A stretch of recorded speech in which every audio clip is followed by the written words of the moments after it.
Father की painting draw कर सकते हो? वो पेंटर उसे जवाब देता है कि जी हाँ, आप जो भी पेंटिंग कहेंगी मैं आपको बिल्कुल बना दूंगा। तो मारिया उसे कहती है कि मैं अपने हस्बैंड से इजाजत लेने के बाद आपको बताऊंगी। अब उसकी ये बात सुनते ही वो पेंटर थोड़ा सा परेशान हो जाता है, क्योंकि अभी तक उसको ये बात नहीं पता थी कि मारिया मैरिड होती है। अब रात के वक्त जब मारिया अपने हस्बैंड से इस बारे में इजाजत लेती है, वो उसे पूछती है कि क्या मैं अपनी और अपने फादर की पेंटिंग बनवा सकती हूँ, जिसपे उसका हस्बैंड उसे कहता है कि मैं आगे ही अपने कारोबार को लेकर काफी परेशान हूँ, तुम इस किस्म के खर्चे मत ही खोलो। तो आगे से मारिया उसे बताती है कि दरअसल वो पेंटर हमारी पेंटिंग बिल्कुल फ्री में बनाने वाला है, आपको इस चीज के लिए कोई भी पैसे अदा नहीं करने पड़ेंगे। अब ये बात सुनने के बाद मारिया का हस्बैंड उसे अलाउ कर देता है। तो मारिया फौरन से अपने फादर की पिक्चर ढूंढने लगती है। उसे फाइनली एक पिक्चर मिलती है जो कि काफी पुरानी और आधी फटी हुई होती है, लेकिन मारिया को ये यकीन होता है कि वो पेंटर उसकी और उसके फादर की एक बहुत ही अच्छी पिक्चर बना सकता है। अब सुबह होते ही मारिया सीधे उस पेंटर के घर पे जाती है। अपने फादर की पिक्चर उसको देने के बाद वो उसे कहती है कि हमारी पेंटिंग तुमने बहुत ही अच्छे से बनानी है। वो उसे कहता है कि आप बिल्कुल बेफिक्र रहिए, अब दोनों की पेंटिंग बहुत ही अच्छी बनने वाली है और इस पेंटिंग को बनने में कुछ वक्त लगेगा। अब उस पेंटिंग की खातिर रोजाना उस पेंटर के घर पे जाया करती थी। अब एक दिन जब मारिया का हस्बैंड उसे कॉल करता है तो मारिया घर पे नहीं होती है और मारिया की मेड वो कॉल रिसीव करती है।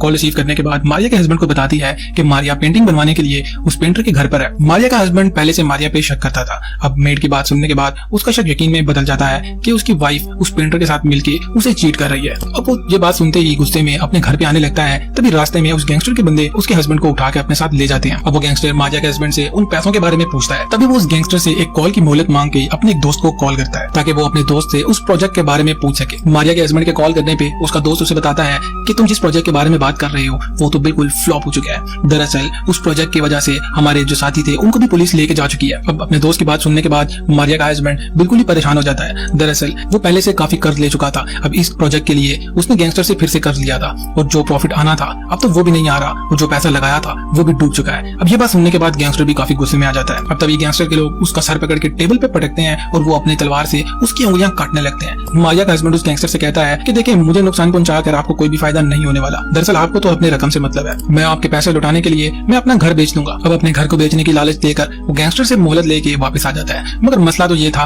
कि वो घर इसका खुद का था ही नहीं, वो घर मारिया का था और मारिया वो घर बेचने की इजाजत कभी भी नहीं देगी, क्योंकि मारिया के बाप ने मरते हुए वो घर इसको दिया था। अब मारिया अपने बाप की याद में उस घर को अपने पास ही रखेगी। अब दूसरी तरफ हम उस पेंटर को देखते हैं जो कि अपनी पेंटिंग को कंप्लीट करने के बाद मारिया के हैंडओवर कर देता है। अब मारिया अपने घर आने के बाद वो पेंटिंग अपने घर की दीवार पर लगा देती है। दीवार पे पेंटिंग लगाने के बाद मारिया को ऐसा एहसास होता है कि जैसे उसे छुपकर कोई देख रहा है। जब वो बाहर आकर देखती है तो खाने के टेबल पे उसकी बिल्ली का कटा हुआ सर प्लेट में पड़ा होता है। ये देखने के बाद वो फौरन से डर जाती है, वो फौरन से चिल्लाने लग जाती है और बाहर वो पेंटर जो कि अपने घर को जा ही रहा होता है, वो मारिया की चीख सुनते ही फौरन से घर के अंदर आ जाता है। वो मारिया को चीखता चिल्लाता देख के उसे किसी तरीके से संभालने की कोशिश करता है। उसके संभालते संभालते ही वो मेड घर के अंदर आ जाती है और इनको इस कंडीशन में देख के वो फौरन से हैरान हो जाती है। अब मारिया उसे कहती है कि हम दोनों को इस कंडीशन में देख के सब लोग हम पे